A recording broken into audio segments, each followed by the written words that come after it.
കാനഡയിൽ ഇന്റർനാഷണൽ സ്റ്റുഡൻസിന്റെ കുത്തൊഴുക്ക് കുറഞ്ഞതിന്റെ ഫലമായി ഇവിടുത്തെ ഓൾമോസ്റ്റ് കോളേജുകളും യൂണിവേഴ്സിറ്റിയും എല്ലാം വലിയ പ്രതിസന്ധിയിലാണ്. അങ്ങനെ ഇരിക്കുമ്പോഴാണ് ഈ 2026 വർഷം മുതൽ ഇവിടുത്തെ കനേഡിയൻസ് ആയിട്ടുള്ള അതുപോലെ തന്നെ PR ആയിട്ടുള്ള ആളുകളുടെ കുട്ടികൾ അവരുടെ ഫീസുകളെല്ലാം കുത്തനെ കൂട്ടിക്കൊണ്ട്, അതുമാത്രമല്ല അവർക്ക് ഇവിടെ ഗവൺമെന്റ് ഒസാപ്പ് എന്ന് പറയുന്ന വളരെ തുച്ഛമായ പലിശയ്ക്ക് എല്ലാ കുട്ടികൾക്കും ലോൺ സംവിധാനം ഉണ്ടായിരുന്നു. ലോൺ എടുക്കാമായിരുന്നു. അങ്ങനെ ലോൺ എടുത്താണ് അവരുടെ കോഴ്സുകൾ പൂർത്തീകരിച്ചിരുന്നത്. എന്നാൽ ഇപ്പോൾ ചരിത്രത്തിൽ ഇല്ലാത്തതുപോലുള്ള ഒരു വലിയ മാറ്റമാണ് ഒണ്ടാരിയോ ഗവൺമെന്റ് ഇപ്പോൾ കൊണ്ടുവന്നിരിക്കുന്നത്. അത് മുഴുവനും പേരൻസിനെയും അതുപോലെ കുട്ടികളെ തന്നെ വളരെ സങ്കടത്തിലാക്കിയിരിക്കുകയാണ്. ഇവിടുത്തെ കനഡിയൻസ് ആയിട്ടും PR ആയിട്ടുമുള്ള അവരുടെ കുട്ടികൾക്ക് നമുക്ക് എല്ലാവർക്കും അറിയാം 12ാം ക്ലാസ് വിദ്യാഭ്യാസം വരെ സർവത്ര ഫ്രീ ആണ്.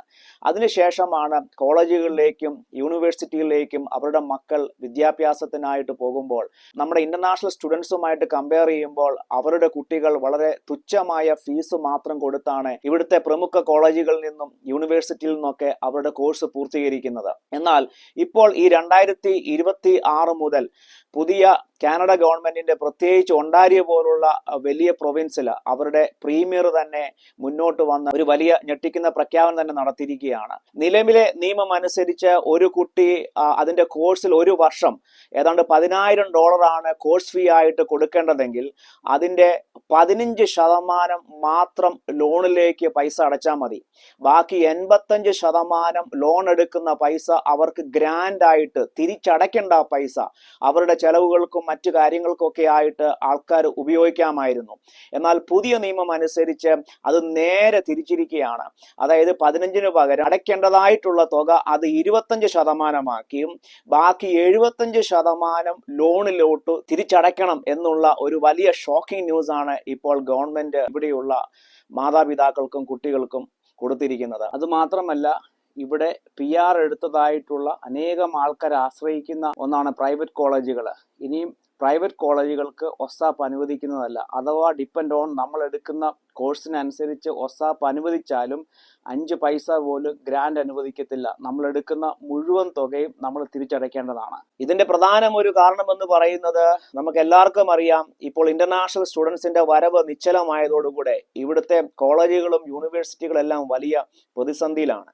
മറ്റൊരു വഴി മുന്നിലില്ലാത്തത് കൊണ്ട് അവർ ഇവിടെയുള്ള സ്വദേശികളായിട്ടുള്ള കുട്ടികളുടെ കോഴ്സ് ഫീയും എല്ലാം കുത്തനെ കൂട്ടിക്കൊണ്ട് എങ്ങനെയെങ്കിലും പിടിച്ചു നിൽക്കാനായിട്ട് നോക്കുന്നതാണ് അതിന്റെ പ്രധാന കാരണമെന്ന് മറ്റു പലരും ചൂണ്ടിക്കാണിക്കുമ്പോൾ ഗവൺമെന്റ് പറയുന്നത് അതൊന്നുമല്ല, ടാക്സ് പേയേഴ്സ് ആയിട്ടുള്ള ആളുകളുടെ പൈസ ചുമ്മാതെ ലോൺ വാങ്ങിച്ച് പുട്ടടിക്കാൻ ഞങ്ങൾ ഇനി സമ്മതിക്കത്തില്ല. ഒരു പരിധി വരെ പല ആൾക്കാരും ഇവിടെ ഒസാപ്പ് ലോൺ എടുത്തോണ്ട് അത് മിസ്യൂസ് ചെയ്യുന്ന ഒരുപാട് വാർത്തകളും സംഭവങ്ങളും ഒക്കെ നിരവധി ഇപ്പോൾ വെളി വരുന്നുണ്ട്. പല ആൾക്കാർ നമ്മൾ മുമ്പ് കണ്ടതുപോലെ $10,000 ലോൺ എടുത്തെങ്കിൽ വെറും $1,500 തിരിച്ചടച്ചാൽ മതി. ബാക്കി പൈസ അവർക്ക് ഇഷ്ടമുള്ള പോലെ യൂസ് ചെയ്യാം. അപ്പൊ അങ്ങനെയുള്ള കാര്യങ്ങൾ ഇനിയും സ്റ്റോപ്പ് ചെയ്തുകൊണ്ട് അദ്ദേഹം അതിന് വളരെ രൂക്ഷമായ ഭാഷയിൽ പറയുന്നത് ആളുകൾക്ക് ഉപയോഗമില്ലാത്ത തരത്തിൽ അല്ലെങ്കിൽ സൊസൈറ്റിക്ക്, കമ്മ്യൂണിറ്റിക്ക് അല്ലെങ്കിൽ എക്കണോമിക്ക് ഉപകാരമില്ലാത്തതായിട്ടുള്ള ചെറിയ ചെറിയ കോഴ്സുകൾക്ക് ഇങ്ങനെ ഗവൺമെന്റിന്റെ കയ്യിൽ ലോൺ കൊടുക്കാനായിട്ട് ഇനിയും പൈസ ഇല്ല. നിങ്ങൾ ലോൺ എടുക്കുന്നെങ്കിൽ പ്രത്യേകിച്ച് അതായത് medicine, health care, tech, trade ഇങ്ങനെയൊക്കെയുള്ള ഇതിലേക്ക് കൂടുതൽ ആളുകൾ വരണം. ടാക്സ് പേയേഴ്സ് ആയിട്ടുള്ള ആളുകൾ അവരുടെ ടാക്സ് മണി ഉപയോഗിച്ചാണ് നിങ്ങൾക്ക് ലോൺ ഗവൺമെന്റ് തരുന്നത്. അപ്പോൾ അവരോട് ഞങ്ങൾക്ക് ഉത്തരവാദിത്വമുണ്ട് പറയാൻ. ഇങ്ങനെയൊക്കെയുള്ള രീതിയിലാണ് ഇപ്പോൾ ഒണ്ടാരിയോയുടെ പ്രീമിയർ തന്നെ മുന്നോട്ട് വന്നിരിക്കുന്നത്.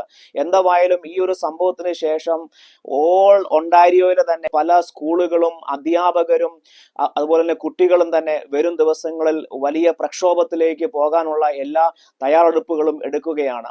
ഓൾറെഡി ആയിരക്കണക്കിന് 10,000-കണക്കിന് ഇമെയിലുകളാണ് ഓരോ ദിവസവും ഒണ്ടാരിയോയുടെ പ്രീമിയറിന്റെ കയ്യിലേക്ക് എത്തിക്കൊണ്ടിരിക്കുന്നത്. എത്രയും വേഗം നിങ്ങൾ എടുത്തതായിട്ടുള്ള ആ നിയമങ്ങൾ നിങ്ങൾ പുനഃപരിശോധിച്ച് അത് റിവേഴ്സ് ചെയ്യണമെന്ന് പല ആൾക്കാരും അത് രാജ്യത്തിന്റെ വിവിധ കോണിൽ നിന്ന് അദ്ദേഹത്തിന് മുന്നറിയിപ്പ് കൊടുത്തു കഴിഞ്ഞു. അതുകൊണ്ട് തന്നെ അദ്ദേഹം എങ്ങനെയാണ് ഇതിനെ നോക്കിക്കാണുന്നത്, അദ്ദേഹം എടുത്തതായ തീരുമാനങ്ങൾ പുനഃപരിശോധിക്കുകയോ റിവേഴ്സ് ചെയ്യൂ എന്നതൊക്കെ നമുക്ക് നോക്കിക്കാണേണ്ടിയിരിക്കുന്നു. എന്തായാലും നിങ്ങൾക്ക് എല്ലാവർക്കും ഈ ഒരു വീഡിയോ ഇഷ്ടപ്പെട്ടെന്ന് വിചാരിക്കുന്നു. ഒരു പുതിയ വീഡിയോയുമായി പുതിയൊരു അപ്ഡേറ്റുമായി വീണ്ടും ഞാൻ നിങ്ങളുടെ മുന്നിൽ വരും. ഐ ആം സൈനോർ ടെക്സി ജോയ്. ബൈ.